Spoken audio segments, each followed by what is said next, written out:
Every now and then, there are moments in golf that inspire fans and athletes alike, whether it's a hole-in-one shot or a classic final round battle. These are the moments that define the sport. It's these special moments that continue to remind people what golf is all about. Like Bagger Vance once said, it's the greatest game there is. So stay tuned and don't go away because Tommy Fleetwood just did something nobody has seen before. First up, what happened to Tommy Fleetwood on the famed road hole at St. Andrews? You're about to find out. Considered the home of golf, St. Andrews has seen many memorable moments throughout the years. I'm talking about classic battles, historic performances, and even two golfers rocking mullets lifting the claret jug. Incredibly, Tommy Fleetwood recently did something that's never been seen in the legendary golf course's centuries-long history. During a practice round for the Alfred Dunhill Links Championship, Fleetwood found himself in an awkward position over the back of the green on the famed road hole. But then Fleetwood did something that no one had ever seen before. It was an unintentional trick shot that will likely never be replicated. He not only managed to sink his pitch shot, but he somehow knocked a second golf ball into the hole. Fleetwood tweeted a video of the one-in-a-million shot and captioned it with words, "St. Andrews is a magical place." Some observers, though, are pointing to a possible backstopping violation because the second ball near the hole wasn't marked. But again, this was a practice round.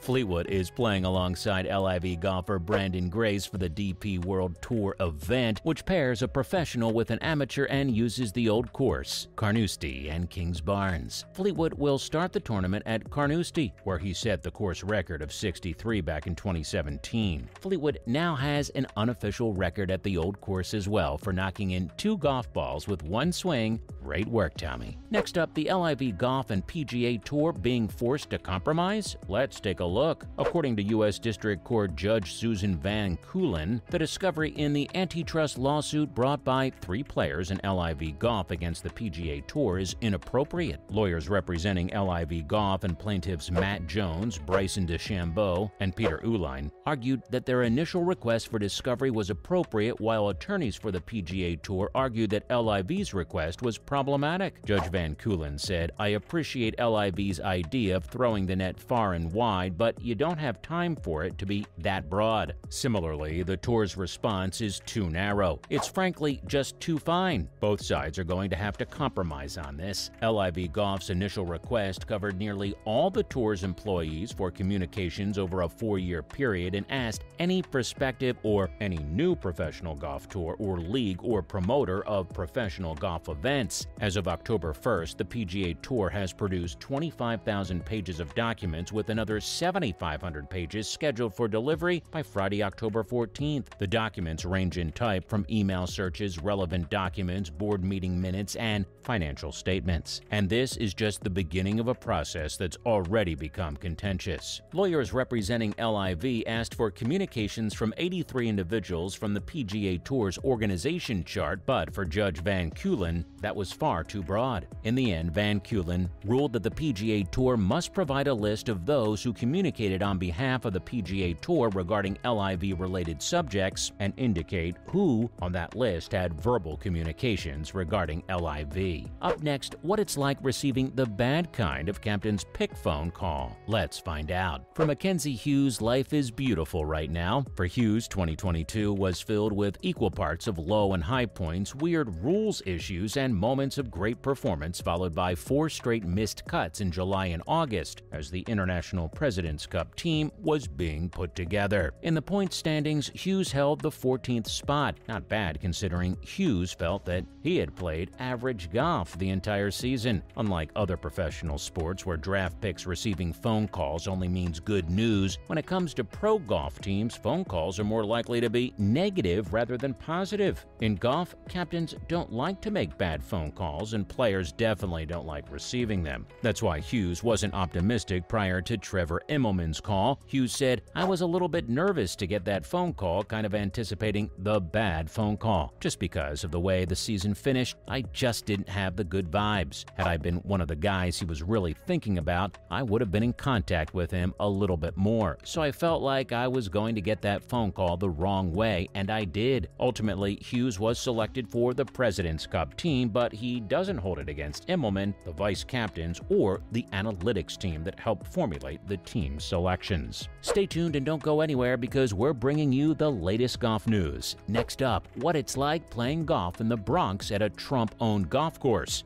You're about to find out. Recently, the top 20 female players in the world met at Trump Golf Links at Ferry Point in the Bronx. New Yorkers are familiar with Ferry Point for its gorgeous skyline views and the controversy surrounding the course since its creation more than 20 years ago. The course was approved back in 2000 by Mayor Rudy Giuliani, who was in the office at the time. The goal was to open the course by 2003, but developers were forced to deal with several environmental setbacks and a soaring budget. In 2012, after several years of poor management, the city of New York awarded a 20-year license to the Trump Organization to operate the facility. 3 years later, in 2015, the course was finally opened to the public. However, in 2021, New York City's agreement with Trump was complicated by the January 6th insurrection. For many New Yorkers, Trump's connection to Ferry Point became a point of contention, leading Mayor Bill de Blasio, who was in office at the time, to terminate the Trump Organization's contract on the grounds that Trump's role in the Capitol siege would prevent the course from being able to attract and operate tournaments. Seems like a logical approach by de Blasio, but the story doesn't end there. Earlier this year, a judge returned the contract to Trump. According to the judge, New York City's contract with Trump didn't have any fine print that explicitly required the Trump Organization to run a golf course that must be capable of attracting professional tournament-quality events. Up next, will LIV Golf expand to include members of the LPGA? You're about to find out. LPGA Tour superstars Nelly Korda and Lexi Thompson refused to play in an LIV Golf for women. The 27-year-old Thompson and 24-year-old Korda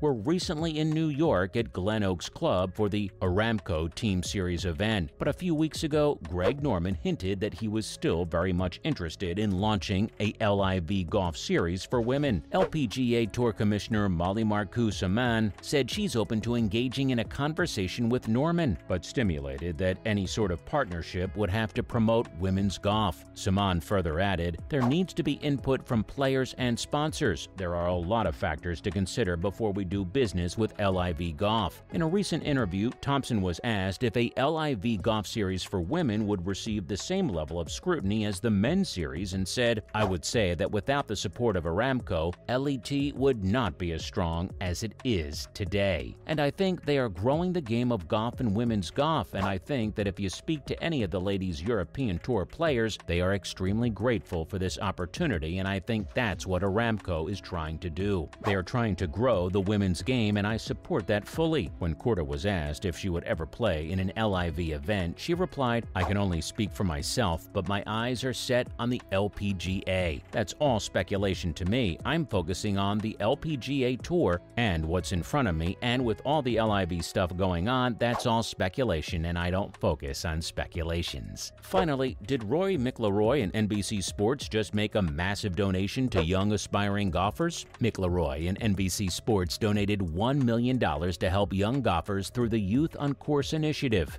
Youth on Course is an organization that helps young people start careers in the world of golf. Youth on Course CEO Adam Hayek is incredibly grateful for the kind and generous donation and says, we're incredibly honored to have the support of NBC Sports Next and grateful to the millions of Golf Now users who have chosen to round up over the past 2 years. These contributions are helping to increase our impact in creating transformative changes in the lives of our members. Let's face it, golf has become one of the most popular sports, despite the fact that younger generations have less love for sports. The Youth on Course organization wants to develop an awareness of the importance of sports and the benefits that sports such as golf have on society. That's a wrap for today's video. Thanks for watching.